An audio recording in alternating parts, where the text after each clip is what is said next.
Eto mga minamahal, another one na pagsupalpal na naman po ng isang batikang abogado tungkol nga po dito sa draft resolution na hinain, 'di ba? Inilapag ni Bato de la Rosa.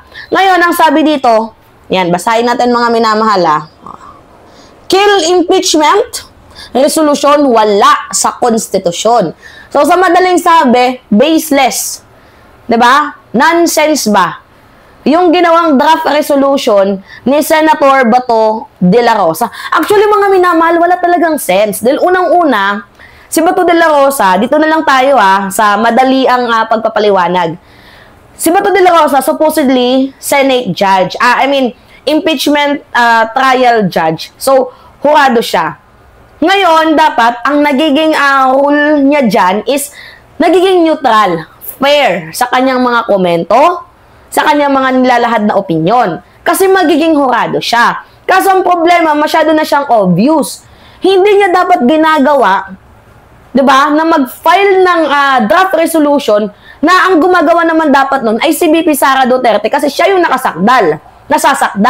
Pwedeng mag-file. To be honest, pwedeng mag-file ng draft resolution before the impeachment trial. Ang problema, hindi angkop na tao si Bato de la Rosa na mag-file ng draft resolution kasi isa siyang hurado. Na dapat ang nagpa-file noon, yan, ay si VP Sara Duterte kasi siya po ang sinasakdal. 'Di ba? Nagigets ninyo? Ngayon, meron pang paglilinaw dyan. Meron pang munting paliwanag, add-ons. Ngayon, sabi dito, iginiit ng lawyer at law professor na si Mel Santamaria na wala sa konstitusyon at sa mismong rules ng Senado ang draft resolution na naglalayong ibasura ang impeachment case laban kay Vice President Sara Duterte. So sa panayam sa Agenda Billionario News Channel, sinabi ni Santamaria na walang basihan ang naturang resolusyon. O paano naging walang basihan? Yung sinasabing resolusyon na ginawa ni Senator Bato, ultra vires yun. Walang base yun sapagkat hindi mo makikita sa konstitusyon na pwede silang, by the way of the resolution, tanggalin na lang ang jurisdiction ng Senado sa impeachment trial. Ani ni Santamaria, ni lawyer, attorney, walang base sapagkat sa mismong rules nila sa impeachment, wala namang ganyan. So, ang tanong ng taong bayan, saan mo nakuha ang kakayahan o kapangyarihan na gumawa ng resolusyon? Wala naman yan sa ating konstitusyon. Diba? So, anyway, sabi dito, matatandang umamin si Senator Ronald Bato de la Rosa na sa kanya nanggaling ang draft resolution na naglalayong ibasura ang impeachment case laban kay VP Sara. So, sinabi ni de la Rosa na sa sarili niyang inisyatibo ang paggawa ng draft resolution at binigyan ng soft copy o electronic copy ng ilang senador na hindi niya pinangalanan. Saan pa na mababatas, may tatlong iba pang draft resolution na gawa ng ibang senador na maaaring pag-isa-isahin na lamang ito bago ihain sa plenaryo. So, sino pa kaya yung yung tinutukoy na tatlo dito? At, may tatlo. May tatlo, mga minamahal. May tatlo. Bato, Bongo, Padilla, or Marcoleta.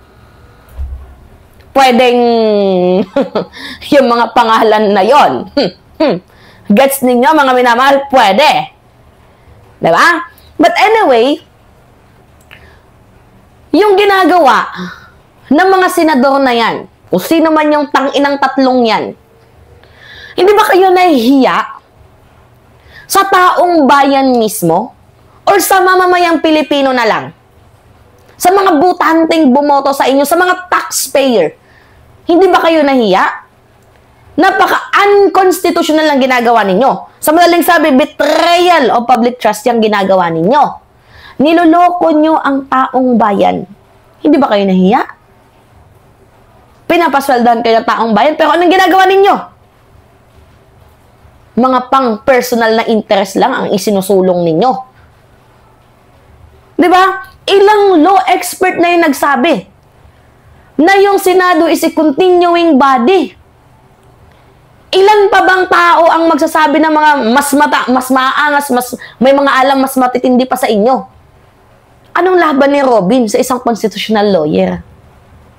Anong laban ni Bongo sa isang constitutional law? Sa isang law expert, Anong laban ng mga yan? Medyo nanalo lang tong mga to dahil sikat may pera. Pero kapag usapang utak, wala talaga sila dyan. Unang-una, si Bato hindi naman lawyer. So, bakit siya nag-file niyan? Kaya? Nagigets ninyo? Oh, hindi naman lawyer si Bato. Ba't siya nag-file niyan? Alam nyo, honestly, mga minamahal sa napapansin ko, ang gusto lang talaga nilang mangyari, kasi may numero na sila eh. Alam natin yan, number games yung impeachment na yan eh. Ngayon, ang nangyari kasi, nanalo yung ibang mga DDS sa senador. So, may numero nga mga minamahal. Itong sila Sara Duterte. Pero ang gusto na nilang mangyari ngayon, wag nang matuloy. To kill the impeachment for what? Anong reason? Kasi malalaman ng taong bayan ang katotohanan. Bukod sa mga nalaman natin sa Committee on Good Governance, sa budget hearing, sa public accountability, bukod sa mga nalalaman natin na yan, meron pong sariling research na mga matindi. Diba? Itong ating mga prosecutor. Sa ating 10 or 12 na prosecutor, mga minamahal, yung iba dyan talagang sagad sa bones ang pagre-research, deep research. Kumbaga full coverage yung ginawa nila. Hindi sila aatake na ang dala lang nila ay kutsilyo tapos yung sa kabila, baril. 'Di ba? So umaatake sila based on facts, based on evidences. Kaya nga, sobrang excited na nila na sana matuloy na yung impeachment kasi sayang naman itong mga pinaghirapan namin yung research. Mga matitinding ebidensya. Gets ninyo? Ang gusto lang nilang mangyari, wag nang matuloy. Kasi pag natuloy yung impeachment, mga minamahal, alams na. Merong masisirang reputation pagdating ng 2028 presidential election kung sakaling hindi ma-impeach or makatakbo itong si VP Sara Duterte. Yan yung iniiwasan nila kasi posibleng magamit yun kay VP pagdating ng panahon. Gets ninyo? At para naman dito sa mga senador, na ang kakapal ng mga muka. Bakit di na lang kayo mag-resign? Kasi hindi naman pagmamahal sa taong bayan yung ginagawa ninyo.